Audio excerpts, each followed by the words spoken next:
Now, at least according to Inspector General of Police Douglas Kanja, yesterday as he was talking to a committee, he said that 42 Kenyans died during the Anti-Finance Bill 2024 protests, even as he absolved the force from wrongdoing. And of course, the committee was chaired by Narok West MP Gabriel Tongoyo, who demanded answers for the same.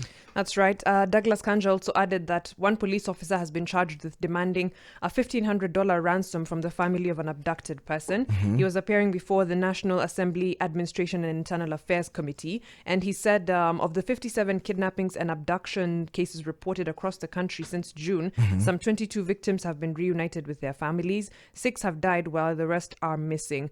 Already that has so many, questions, opens up so many questions. Of the 22 victims that have been reunited with their families, who did abduct them? Of the ones that are missing, what is being done to find them? Of the ones that have been killed, is there justice for their families? Yeah, and of course there's contradiction in the toll, that is at least according to the Kenya National Commission of Human Rights, that is KNHCR,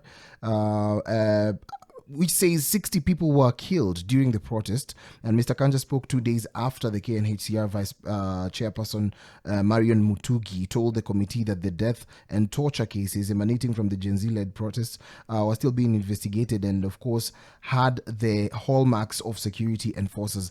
As that went by, of course, there was a dossier that notes the 1,376 were arrested, and of course it documented across this was a document that was taken across the 47 counties during the 4 months of protests. Lawmakers did ask questions, but no actual answers were given.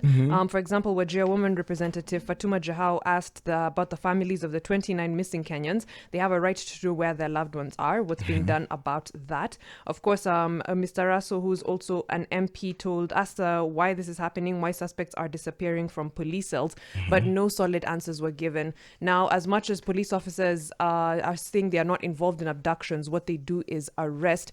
Like the KNCHR says, all the abductions, a lot of the abductions do have the hallmarks of being, police operations. And the fact that there's no justice for these victims months on is a really scary fact. Everyone from the executive, from the president, have denied the fact that abductions are happening, including now the IG, including the DCI boss. Yet all the abductions do have the hallmarks of state involvement. Yes, as that goes on, we're also looking at the contradictory statement, which is, at least according to the police boss, he's saying that 1,552 protesters were arrested and others captured on cameras. But with the numbers, at least according to the Daily Nation, which is a report that was done a few months ago, it says during the protest against Kenya's Finance Bill 2024, Nairobi City Mortuary reported a significant influx on unclaimed bodies. So it could be a mixture of maybe other bodies that were given, but tell me why there was the city mortuary was receiving a total of 247 during a period that typically averages around 160. It means that there are extra bodies. So we don't know whether to point it towards the direction of the protests, but of course, is it a coincidence? Is also a question that we need to ask ourselves.